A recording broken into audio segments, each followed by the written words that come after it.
নমস্কার সবাইকে, নমস্কার। আমি বিশাল, তোমরা দেখছো football with Vishal YouTube channel. আর আজকের বন্ধুরা, আজকে কিন্তু আমাদের মোহনবাগান দলের খেলা আছে, যেখানে কিন্তু জামশেদপুরের সঙ্গে কিন্তু তারা মুখোমুখি হবে এবং সন্ধ্যে 7:30 থেকে কিন্তু যুব ভারতী ক্রীড়াঙ্গনে কিন্তু খেলাটা আছে। তো খেলা নিয়ে তোমরা কতটা এক্সাইটেড সেটা কিন্তু অবশ্যই কমেন্ট করে জানাতে ভুলো না। আর তোমরা যদি মোহনবাগান সাপোর্টার হয়ে থাকো, তাহলে বন্ধুরা কি করতে হবে কমেন্ট বক্সে তোমরা ভালো করেই জানো। তো জয় মোহনবাগান লিখতে একদম ভুলো না। তো বেসিক্যালি আজকে কিন্তু এই ভিডিওতে তোমার সঙ্গে ডিসকাস করব কি লাইন আপ হতে পারে আজকে মোহনবাগান দলে এবং কোন ফরমেশনে খেলাতে পারে হোসে মলিনা। কেন কিন্তু আমরা জানি যে তোমার গ্রেগ স্টুয়ার্ট বলো, আশিস রায়, এরা দুজন কিন্তু ইনজোর্ড, মানে ইনজুরির কারণে কিন্তু হয়তো আজকে নাও খেলতে পারে। মানে আশিস রায় তো কনফার্ম খেলবে না। আর গ্রেগ স্টুয়ার্ট এর কিন্তু এখনো অবধি মানে খেলবে কি খেলবে না নিয়ে সেটা কিন্তু এখনো ধরে রাখতে পারো ভাই। 80% গ্রেগ স্টুয়ার্ট আজকে ম্যাচে খেলবে না, ঠিক আছে। আর 20% হয়তো খেলাতেও খেলাতে পারে। তো এখন দেখা যাক কি হয়, সেই স্বপ্নে কিন্তু আমি দেখা যাবে, তোমাদের আমি পোস্ট করেও দেবো কমিউনিটি পোস্টে। তো যাই হোক, বেসিক্যালি আজকে কিন্তু এই ভিডিওতে তোমার সঙ্গে লাইন আপ আর ফরমেশনে ডিসকাস করবো, যেটা আমি বললাম একটু আগে।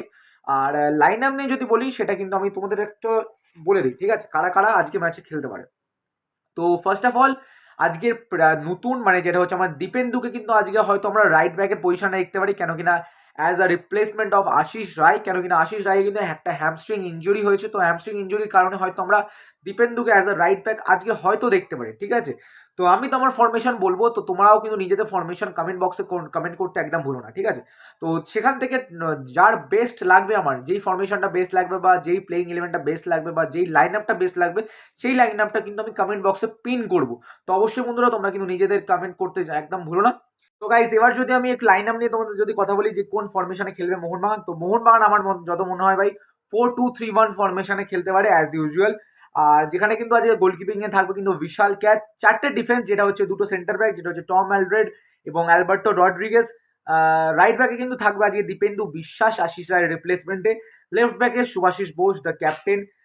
দুটো ডিফেন্সিভ মিডফিল্ড, যেটা হচ্ছে আপুইয়া আর আমাদের হচ্ছে অনিরুদ্ধ থাপা। একটা অ্যাটাকিং মিডফিল্ড, যেটা হচ্ছে আমাদের ডিমিট্রি পেট্রাডস। রাইট উইং থেকে কিন্তু রাইট উইং ফরওয়ার্ড থেকে কিন্তু মানে আমাদের সাহায্য করবে Manvir Singh. Left wing forward থেকে কিন্তু সাহায্য করবে আমাদের লিস্টেন কোলাস। আর একটা সেন্টার ফরওয়ার্ড, যেটা হচ্ছে জেমি ম্যাকলারেন। তো হ্যাঁ বন্ধুরা, এর পরবর্তীকালেও হয়তো চেঞ্জ হতে পারে, যেখানে কিন্তু আমরা থাপার জায়গা হয়তো দীপক টাংরিকেও দেখতে পারি, বা কোনো রকমের চেঞ্জ হতেও পারে, ঠিক আছে। সাহালকেও আমরা দেখতে পারি, কেন কিনা বেঞ্চে কিন্তু সাহালও আছে, জেসন কামিংসও আছে।